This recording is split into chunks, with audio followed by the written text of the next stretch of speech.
With regards to my previous question to you regarding your book title, Dago's Red, Tradition and the Italian-American Writer, could you explain to us the origin of the word Dago? A lot of people have tried to come up with different ways of looking at it. One is a dagu is a knife. Somebody explained it, and Italians carried knives with them, as contadini do quite often. But also I've heard it used as the word Diego. That the word, when Italians didn't know what somebody else's name, they said, "Hey, Diego, over here, Diego," which is kind of like saying buddy, hey buddy, you know.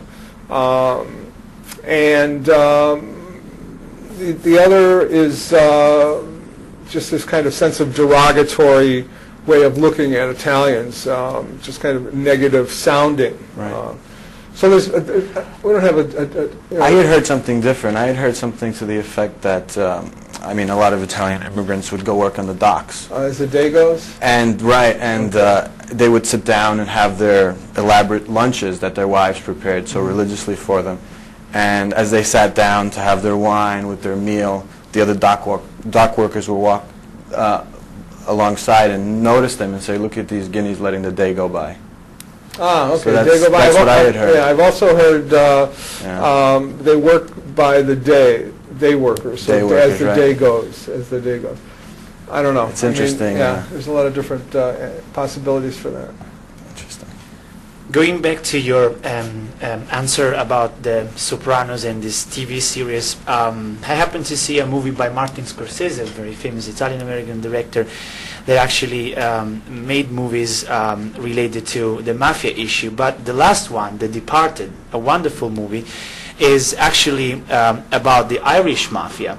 And my question is, going back to a conference that you did in New York a few years ago, that has been published in a DVD entitled Anti-Italianism. Mm-hmm. The issue about the Sopranos was how the Italian-American community was depicted through the TV series. Now, do you think in this case Irish people should stand up because of the way they are depicted in the movie? Well, Jack Nicholson's pretty ruthless Irishman in that picture.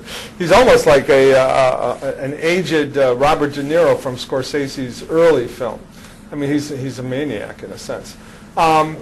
You got to remember that Scorsese is telling stories. He's you know, I don't think he's trying to record reality as much as he's telling stories. Although the way that Scorsese films, in this kind of neo-realism tradition, makes you think it's actually happening. So Scorsese is taking real techniques and using that to tell a story.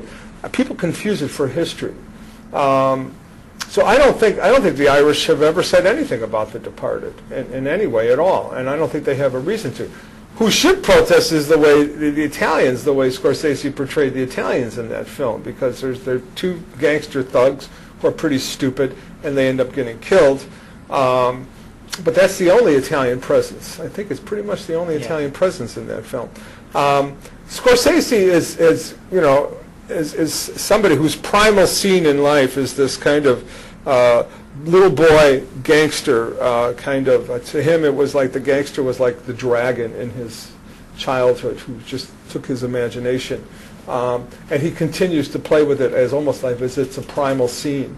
He keeps repeating it over and over in every one of his films. So whether it's Irish, Italian, or the native of the gangs of New York, he looks at this kind of violence as a way of achieving power over people and masculinity as kind of a vital storytelling technique. So my feeling is that nobody should protest any of these depictions unless it's a documentary film that says this is the way Italians are. Professor Gardaphè, you teach students in college, and some of them may come to you and say, I would be interested to know more about the Italian-American community, the history of these people, of their achievements. What are the books or the movie you would recommend to me to know more about these people and their history? Unfortunately, materials are weak.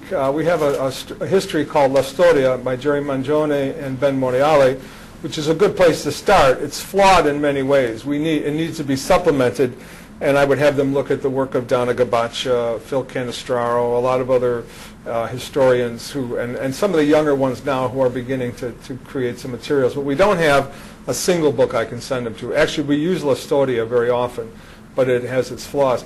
In terms of a film, also, we have some new documentary films that are just beginning to come out now. Pane e Maro by Gianfranco Norelli is one of the better ones, and there are a few more other documentary films being made, so they're little pieces. So we try to use those as much as possible.